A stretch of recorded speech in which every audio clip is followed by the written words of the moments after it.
Narasumber saya, ini mantan Kapolri Jenderal Purnawirawan Khairuddin Ismail pun angkat bicara pemirsa mengenai kasus Vina dan Eki, dan berikut pernyataannya. Nah, kasus-kasus yang terjadi sekarang saya nggak bisa komentar karena nggak tahu dari awalnya. Termasuk bagaimana, kasus Vina itu Pak ya? Yang di Cirebon itu termasuk kasus Cirebon. 8 tahun yang lalu, tapi kan yang saya persoalkan itu, kalau mereka dipaksa mengaku dan pengakuannya itu tidak benar, kenapa bisa berjalan sampai pengadilan? Tidak nikah dan orang itu disumpah. Nunggu Dan viral dulu Pak. Ya nunggu setelah ada film. Viralnya itu kan setelah ada film itu kan. Dan sekarang mengapa polisi tidak berani ngomong? Karena ya udah tadi itu, ngomong salah tidak ngomong salah kan gitu kan. Mungkin dilihat ininya. Yang perlu menurut saya dilihat itu dulu bagaimana dulu pandangan pertamanya. Apakah betul ada kekerasan? Apakah betul ada rekayasa pengakuan? Lalu ini dilihat kenapa di jaksa itu bertahan pengakuan itu. Apalagi ketika di pengadilan. Pengadilan itu kan terbuka kan? Dan setiap kesaksian disumpah. Nah, sekarang setelah selesai dicabut. Ya, bagaimana sumpah-sumpah itu sumpah? Dan sudah divonis. Iya kan? Nah, itu rumitnya di situ. Jadi saya nggak bisa komentar banyak masalah itu. Ya, dugaan keterlibatan Ibtu Rudiana, meskipun Ibtu Rudiana diketahui ini Pak Ugro ada di Sat Narkoba pada saat itu, tapi terlibat di kasus yang reskrim atau umum ya. Ini antar satker kemudian, kita kan nggak tahu apakah kalau diperbantukan boleh-boleh saja, ini seperti apa Pak Ugro melihatnya? Ya sebetulnya polisi kan kembali kepada pedoman hidup dan pedoman kerja Tribrata Catur Prastya gitu. Jadi kepada negara nomor 1. Kalau dia mau membantu memberikan informasi, tapi jangan action mengambil tindakan-tindakan yang tidak dilengkapi dengan surat perintah. Karena penyidikan kan ada surat perintah dimulai penyidikan. Kalau dia mau bergerak ya memberikan informasi dulu. Nanti bergerak ada tim penyidik sendiri, jangan bergerak sendiri misalnya nangkep dan sebagainya, itu menyalahi etika profesi, nggak boleh. Oke, Pak Yudhya, klien Anda ketika menceritakan bagaimana dia diminta menjadi saksi pada saat itu, penyidiknya hanya Ibtu Rudiana atau memang Ibtu Rudiana bersama dengan penyidik saat itu? Pada saat itu yang meminta itu kan Pak Rudiana. Nah, tapi yang melakukan penyidikan ini anggota yang lain. Dan di ruangan itu cuma ada klien kami dengan penyidik saja, Pak. Oke, berarti Pak Rudiana mengantarkan kepada penyidik klien Anda begitu? Iya, karena yang memintanya juga Rudiana. Oke, nah itu salah tidak Ya, Pak Ugro? jadi begini, kalau di hukum acara pidana jelas bahwa setiap pejabat polisi negara Republik Indonesia berpangkat apapun itu bisa jadi penyelidik. Nah, kalau dia menjadi peran penyelidik, harus dapat surat dari penyidik. Penyidik adalah perwira di reserse umum yang menangani kasus. Nah, dia dapat surat untuk perintah membawa seseorang, siapa silakan. Tapi perintah membawa dengan catatan dia membawa siapa? Membawa seseorang yang sudah ditentukan oleh penyidik. Jangan sebagai seorang penyelidik, Pak, saya punya orang yang saya curigai, tolong siapkan surat saya untuk membawa. Nggak bisa dilakukan. Jadi memang ketentuannya harus dikuatkan dengan administrasi penyidikan di situ. Pak Yudhya, tapi klien Anda punya bukti kuat, otentik atau bisa menjadi dasar tidak bahwa memang ada skenario diarahkan oleh Ibtu Rudiana? Kalau mengaku saja ini bisa jadi bumerang juga untuk klien Anda, bagaimana? Ya pada saat itu kan di ruangan tersebut hanya ada Liga Akbar dan penyidik, tidak ada pihak lain dalam ruangan. Oke, intimidasi atau mungkin tekanan seperti apa sih yang dialami oleh klien Anda sampai mau mengikuti skenario dari penyidik atau juga Ibtu Rudiana? Ya, pada saat itu Liga Akbar ini diarahkan oleh penyidik mengenai suatu penambahan BAP. Nah, pada saat itu kan Liga Akbar menolaknya. Tapi dari penyidik itu mengatakan bahwa ada yang melihat kamu di sana, ya kamu ikutin saja. Nah itu terus berulang kalimat itu, sehingga ya Liga Akbar pada saat itu tidak berdaya, tidak bisa mengambil putusan apa-apa selain mengikuti apa yang diarahkan oleh penyidik. Oke. Baik, ditahan dulu Mas Yudya. Sekarang saya ingin mencoba ke Polsek Kepetakan. Sudah ada rekan saya Alvin yang siap mengabarkan dari sana. Karena pasti publik bertanya-tanya ketika proses pemeriksaan di Propam Polri ini masih terus berlangsung, kasusnya pun masih ramai. Bagaimana aktivitas dari Ibtu Rudiana yang saat ini masih menjabat di sana? Alvin, silakan dengan laporannya.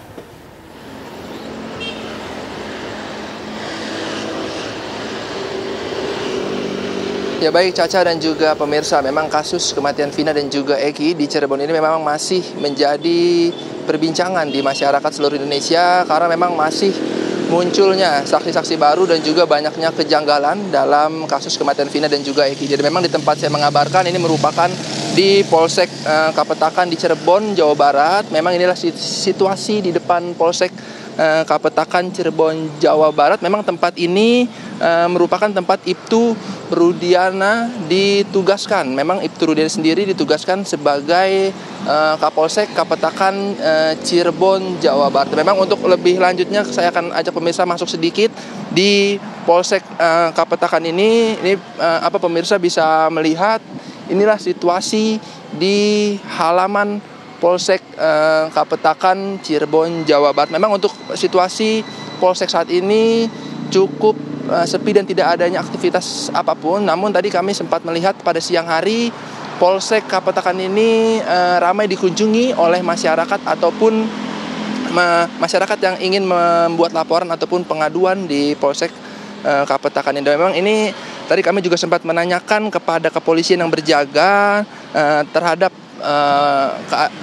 untuk situasi dan ataupun kondisi dari Pak Rudiana sendiri. Namun dari polisi yang berjaga, Pak Rudiana sedang tidak berada di Polsek Kapetakan ini. Memang untuk pemirsa bisa lihat, biasanya kalau memang Pak Rudiana berada di Polsek Kapetakan ini pemirsa bisa melihat, biar juru kamera saya bisa melihat, ini biasanya Pak Rudiana parkir di halaman sini untuk mobil Pak Rudiana sendiri. Namun kami sempat memantau untuk mobil Pak Rudiana juga tidak berada di Polsek Kapetakan ini. Dan memang untuk Polsek Kapetakan ini biasanya Pak Ibtu Rudiana berada, tadi menurut informasi yang didapatkan memang Pak Rudiana sendiri jarang berada di Polsek Kapetakan saat ini. Namun memang sekalinya berada di Polsek Kapetakan ini, Ibtu Rudiana hanya sebentar aja berada di Polsek Kapetakan sekitar 1 hingga 2 jam saja, namun langsung bertugas kembali keluar Polsek Kapetakan. Memang untuk biasanya Pak Rudiana itu berada, ruangan kerjanya berada di sebelah sini, pemirsa, di sebelah kiri sini untuk ruangan Pak Rudiana kalau memang bertugas di Polsek Kapetakan ini. Memang untuk informasi sebelumnya, memang pada Kamis tanggal 6 Juni lalu Ibtu Rudiana memang diperiksa oleh Propam Polri dan juga Polda Jabar di Polres Cirebon Kota. Namun saat ini pihak kepolisian masih belum adanya informasi terkait pemeriksaan kepada Ibtu Rudiana di Polsek Kapetakan ini. Memang untuk Ibtu Rudiana sendiri saat ini dirinya menjabat sebagai Kapolsek Kapetakan Cirebon, Jawa Barat, dan juga Rudiana menjabat sebagai Kapolsek Kapetakan ini sejak April 2024 hingga saat ini. Memang untuk sebelumnya Rudiana sendiri menjabat sebagai Kapolsek Kesambi sejak tahun 2022. Memang inilah situasi tempat Rudiana bertugas. Namun tadi kami juga sempat melihat tidak adanya Ibtu Rudiana di dalam Polsek di Kapetakan ini. Memang tadi juga pihak polisi yang berjaga menginformasikan kepada tim kami, memang Ibtu Rudiana tidak sedang berada di sini. Namun nantinya kami akan terus mengupdate terkait posisi dari Rudiana sendiri. Demikian Caca, kembalikan ke studio. Baik, terima kasih Alvin mengabarkan langsung dari Polsek Kapetakan. Ini sekarang kembali lagi saya harus menanyakan kepada Mas Aristo, karena sampai dengan saat ini saya masih percaya bahwa jika ada kesalahan pasti ini prosedur panjang dari penyidikan hingga kemudian divonis kita tahu bahwa di kejaksaan ada pra penuntutan, waktunya jaksa mengoreksi pekerjaan Polri. Kalau memang salah dalam hal saksi, harusnya tugas jaksa untuk melihat apakah ada kesalahan. Gini ya, menarik nih pertanyaannya ya. Idealnya betul Mbak Caca bilang, ada yang namanya pra penuntutan tadi, ruang untuk mengkoreksi. Tetapi desain lagi-lagi desain hukum acara pidana itu heavy-nya lebih berat kepada polisi. Nah, ingat nih, hukum acara pidana kita itu 81 ketika zaman Orde Baru, polisi itu ABRI. Nah, kenapa itu heavy-nya ke polisi? Ya, karena polisi adalah bagian dari ABRI. Ya. Kemudian memang ada ruang pra penuntutan, tapi pada faktanya desain ruang pra penuntutan itu sempit.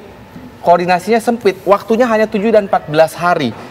Artinya secara praktek ya, praktikal susah sebenarnya jaksa untuk mengkoreksi itu. Ini selalu yang jaksa juga protes. Ruangnya kecil sekali untuk mengkoreksi polisi. Faktanya outcome dari perkara pidana kita itu ditentukan heavy-nya lebih kepada polisi, karena polisi yang dia yang menyusun berkas ya sampai bahkan ratusan ribuan halaman, dan bahkan hakim ya pengadilan yang idealnya mensupervisi itu, yang idealnya mengadili itu juga semacam konfirmasi dari berkas itu, karena peradilan itu kan mengadilinya berdasarkan berkas. Dan kadang-kadang kan pertanyaannya, Anda sudah diperiksa belum di BAP ini, betul atau tidak? Kalau sudah betul ya sudah. Jadi apa yang saya mau katakan adalah polisi dominan dalam menentukan outcome perkara pidana. Yes, betul, jaksa diberikan ruang pra penuntutan, tapi itu basa-basi. Ya, basa-basi, heavy-nya lebih ke polisi. Yes, betul, hakim itu idealnya dia mengadili secara objektif hasil pekerjaan polisi ini, dia berdiri secara netral, tapi itu juga heavy-nya lebih kepada polisi. Ya, kenapa? Karena peradilan kita itu mengadili berdasarkan berkas perkara. Oke. Saya ke Mbak Putri. Mbak Putri, sebenarnya kalau dari keluarga ini kan sudah ramai sekali mengenai dugaan keterlibatan yang berlebih dari Ibtu Rudiana atas kasus ini. Pasti bertanya kepada keluarga dari kuasa hukum, benar tidak dari awal 8 tahun yang lalu bahwa ada keterlibatan, pengarahan, skenario, ini bagaimana? Ya Mbak, kalau selama ini kami menanyakan perihal itu, memang dari pihak keluarga itu hanya menyampaikan bahwa semua yang urus adalah Pak Rudiana, gitu. Jadi dalam artian mereka tidak mengetahui apakah ada settingan atau tidak, gitu. Karena mereka percaya sekali dengan proses hukum saat itu, karena juga kan dianggap Pak Rudiana adalah seorang anggota Polri, begitu Mbak. Baik, nanti sesaat lagi saya akan tanya kepada Pak Ugro sebagai mantan Kadif Propam. Pak, kalau menurut Bapak, dari awal keterlibatan sampai dengan sekarang dugaan, sebenarnya ini ke arah mana? Karena kita masih tidak percaya ya bahwa atas dasar dan atas hal apa kemudian upaya untuk membuat skenario, pengarahan, penangkapan tersangka yang salah. Ini kan kita nggak tahu apa di balik ini. Nanti sesaat lagi dijawab, usai jeda berikut.